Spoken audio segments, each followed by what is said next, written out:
About 300 people were killed in the bombing of the theatre in Mariupol, according to the city council this morning. The building where the word dzieci, or children, had been written on giant letters on the ground outside. The assessment comes from witness accounts. The council haven't been able to establish the exact number yet.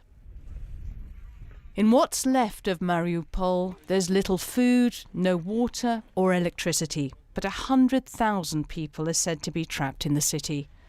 Ukraine's called for more military aid to fight the Russians. The US and the EU are focused on economic war. Last year, EU states used over 155 billion cubic meters of Russian gas. This morning, President Biden announced the US would help Europe end its dependence. The United States, together with our international partners, we're going to work to ensure an additional 15 billion cubic meters of liquefied natural gas, LNG, for Europe this year.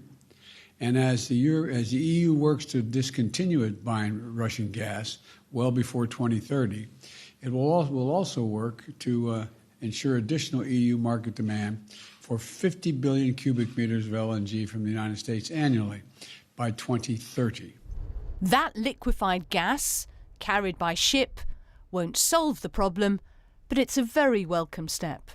Putin is trying to turn back the clock to another era, an era of brutal use of force, of power politics, of spheres of influence and internal repression.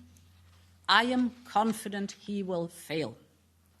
We are working together to forge a peaceful, prosperous, and sustainable future. And I know we will succeed. Thank you very much. The US is offering to help refugees too, with $1 billion of aid and permanent homes for 100,000 people.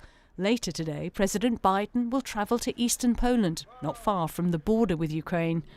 More than 2 million people have crossed this frontier, half of them children. But there's no sign Putin wants peace.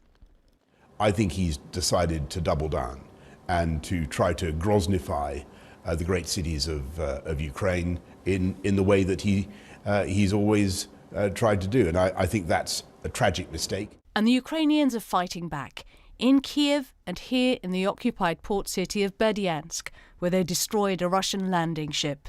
Sancha Berg, BBC News. Well, let's talk more now about that report that 300 people may have died in the city of Mariupol in that theatre where hundreds were taking shelter. Hugo Bachega, my colleague, is here with me. Hugo, you've been following what's going on in Mariupol for days and days now and talking to people from there.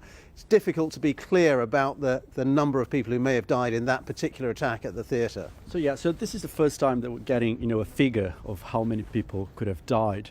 But we should say that this is based on eyewitnesses, so it doesn't seem that this is an official figure from the city council. But based on interviews we did with city officials, with people who had been in the theatre before the attack, we understand that up to 1,000 people were there days before the attack. So we still don't know if 1,000 people, hundreds of people were there at the moment of the attack. Now, communication with Mariupol is extremely difficult, so it's really, really hard to verify information. We did manage, though, to talk to 2 survivors of the attack, and they described some chaotic scenes in the aftermath of the attack. And if you look at pictures from the building, half of it was destroyed. And let's not forget that this was a theatre that had been clearly marked as a civilian shelter with the word children written outside the building.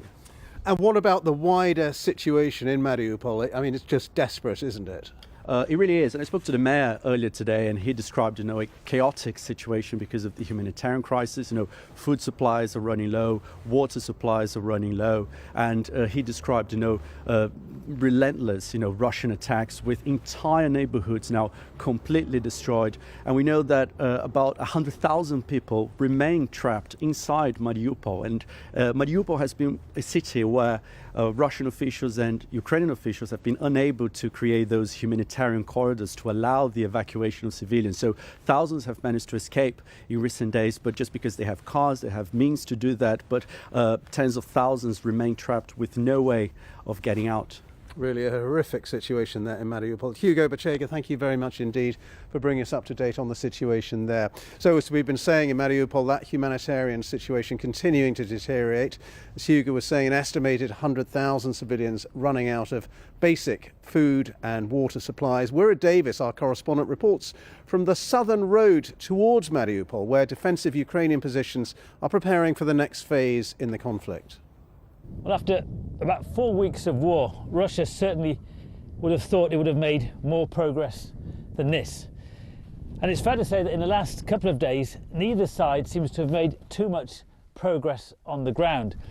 These are the last Ukrainian defensive positions in the south of the country before the front line, which is just a couple of kilometres away. And these are very dangerous positions. Plenty of mortars and shells have been landing in this area over the last couple of days. And in the distance, we've been hearing the sound of bombing and shelling of the city of Mariupol, which is just down the road here.